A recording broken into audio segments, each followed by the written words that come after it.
मुंबई अध्यक्ष वर्षाताई गायकवाड यांच्या हातून या ठिकाणी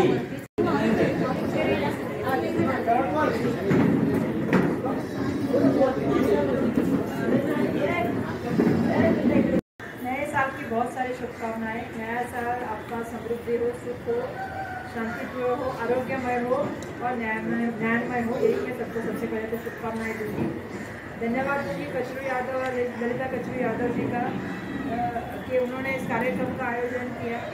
यहाँ पे उपस्थित जयसवाल जी, मंच पे उपस्थित ये सिंह वो सिंह, सम्मानीय सुशांत हमारे प्रशांत भाऊ, मेरे साथ आई हुए सभी मेरी बहनें, मैं सभी का धन्यवाद इसलिए देना चाहती हूँ क्योंकि मुझे मालूम है कि 1 बजे का खाने का टाइम है। शिंदे जी ले रहे हैं, हाँ शिंदे जी, इनका क्या किसी का नाम रह जाएगा इसलिए कि सबके नाम है, मंच का ऊपर का नाम है।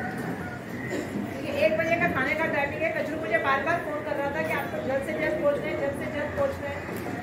गायकवाड़ साहब का जन्मदिन हमने जब से मना रहे हैं, हमने पब्लिक में ही उनका जन्मदिन मनाया। आज तक कभी भी ऐसा नहीं हुआ जब वो जिंदा थे या अभी नहीं है।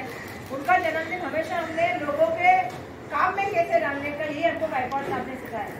मुझे याद है कि उनके जन्मदिन के अवसर पे हमारे चिल्ड्रन रूम में खाना होता था, कई जगह पे हमारे लोकापयोगी वस्तुओं का कार्यक्रम होता था, मेडिकल होता था। अभी एक मेडिकल कैंप करके मैं आई हूँ केम्बूर में से, लाल डोंगर में से, नरेश शिलवंते जी और डॉक्टर दिनेश हेगड़े जी ने रखा था। तो हर कोई कार्यकर्ता जो शुरुआत हमारी हुई है और हर कार्यक्रम का गायकवाड़ साहब पूछ जाते थे, भले कितना भी हो।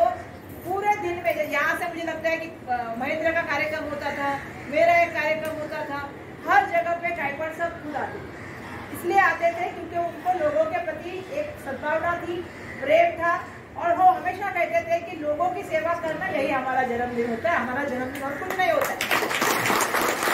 तो मुझे बहुत खुशी है कि ये प्रोग्राम आज भी सभी लोग जारी रख रहे हैं। तो मैं जयंती के अवसर पे नमन करना चाहूंगी।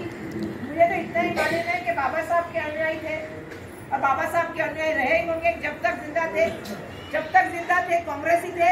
और हमने भी वही सीखा है कि जब तक रहेंगे बाबा साहब के अनुयायी रहेंगे, लोकशाही को मानेंगे, संविधान को मानेंगे और जब तक रहेंगे कांग्रेस पार्टी के साथ रहेंगे। क्योंकि हमारे जो खून है वो बहुत ही है। हमारे पिताजी को सत्ता मिले नहीं मिले, टिकट मिले नहीं मिले, कोई कुछ भी बोले, उन्होंने अपना काम कभी नहीं छोड़ा।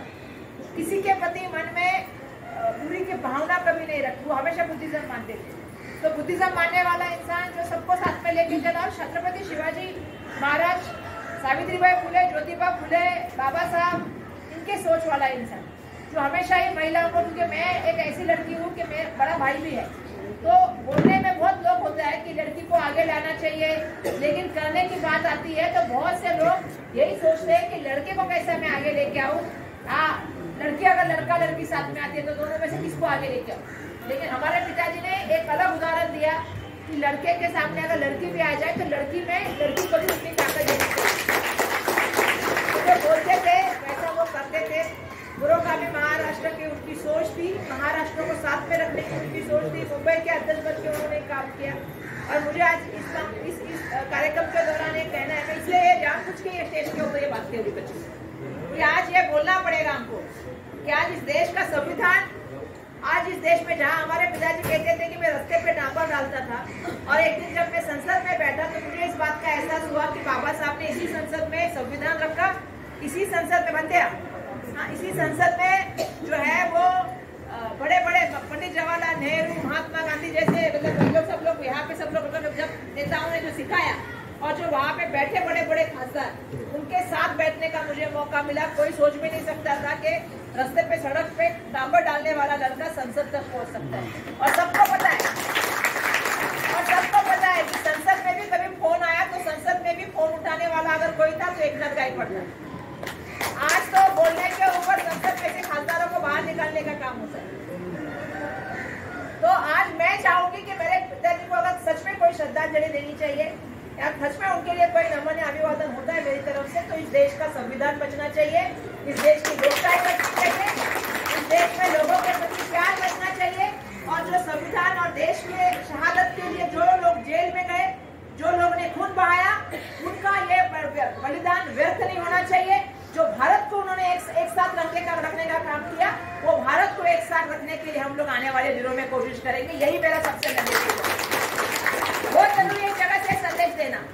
आज नफरत के बाजार में हम लोग खड़े हैं और मेरे पिताजी ने सबको प्यार बांटा। सबको पता है, जब भी ऑफिस में आते थे सबके साथ, वो कुरकुरे हो या कुछ भी हो या खाना हो, सब उनके डब्बे में खा सकते थे। कभी उन्होंने ये देखा नहीं कि कोई जात का है, कोई धर्म का है। वो ये सोचते थे सब मेरा परिवार है, सब मेरे साथी है। यही सब सोच होनी चाहिए। तो हमारी सोच, हमारी श्रद्धांजलि उनके लिए आज यही होगी कि हम लोगों को साथ में लेके चले, लोगों में प्यार बांटे, लोगों में एकता बांटे। और जैसा मैंने कहा कि संघर्षों से और बहुत बड़े बलिदान से ये देश स्वतंत्र हुआ है। बहुत लोगों ने इसके लिए खून बहाया है, बहुत लोग फांसी पे चढ़े हैं, ये देश स्वतंत्र हुआ है। और दूसरा चलिए, वैसा मैंने कहा कि बहुत मेहनत से इस देश का संविधान बाबा साहब ने बनाया था। इन दोनों के लिए साथ में लेके आने वाले दिनों में काम करना और देश को एक संग रखना, यही यही श्रद्धांजलि होगी गायकवाड़ साहब के लिए, अभिवादन होगा। क्योंकि मैं जानती हूँ मेरे पिताजी क्या सोचते थे और मैं इसी के लिए जिंदगी भर काम करती रहूंगी। और मैं चाहूंगी जो जो गायकवाड़ साहब से प्यार करते वो इसी के लिए जिंदगी भर काम करें। ये हमारी एक अच्छा उपक्रम रखा है, मैं धन्यवाद देना चाहूंगी। और इसी तरह से हम लोग अलग अलग कार्यक्रम करेंगे, हम लोगों में प्यार बांटेंगे, लोगों के दुख में खड़ा रहेंगे, लोग हमारे साथ जुड़ते जाएंगे। ये हमारी सोच है। तो हम आपके साथ हैं। किसी का क्या बोलते दुख कम नहीं कर सकते, लेकिन किसी का दुख शेयर जरूर कर सकते हैं। और मुझे ऐसा लगता है जब हम एक दूसरे का दुख शेयर करते हैं तो वो दुख कम होने का काम है। तो इसीलिए मैं आप सबको बहुत सारे नए साल के अवसर पे अलग पर्सपेक्टिव देना चाहती हूँ। क्योंकि नया साल आ रहा है, पिछला साल चला गया, जो पिछले साल में हुआ, ये साल में हम क्या गलत हुआ वो होना नहीं चाहिए। और जो सही की राह है उसके ऊपर आने वाले सालों में हमें चलना चाहिए। तो मैं ये समझती हूँ नया साल आपके लिए सुख समृद्धि भरा हो, सबके जीवन में शांति आए, सबके जीवन में आरोग्य आए, यही मेरी सबके लिए दुआ है। बहुत धन्यवाद आपका कि आपने ये कार्यक्रम आयोजित किया और सबको जीवन आवश्यक वस्तु का वाटप कर रहे हैं। बहुत जरूरी है कि लोगों के साथ खड़ा रहना, और वो खड़ा रहने का काम आप पति पत्नी कर रहे हैं। जो गायकवाड़ साहब ने सिखाया वही काम उनको आगे करना है। कचू किसी के लिए नहीं बदलना है और डरना बिल्कुल नहीं है। गायकवाड़ साहब कैसे थे तुमको मालूम है, कभी किसी से डरते नहीं थे। अपने विचारधारा से कभी उन्होंने कॉम्प्रोमाइज नहीं किया। हमें वही विचारधारा लेके चलना है, उसको ताकत से लेके चलना है आने वाले दिनों में। ये सब कहना है, तो डरना नहीं। समझ गए? ये कार्यक्रम के लिए बहुत धन्यवाद व्यक्त करती हूँ। और म्हणते तुम्हाला आपण खूप खूप धन्यवाद। आमचा तुमचा आशीर्वाद आमच्यावर राहू द्या। तुम्ही आमच्या वडिलांचे किती स्नेही आहात हे मला चांगलं माहितीये आणि आज तुम्ही आलात, मला खूप आनंद वाटला। या ठिकाणी सगळ्यांचे मनापासून आभार व्यक्त करते। धन्यवाद। जय भीम।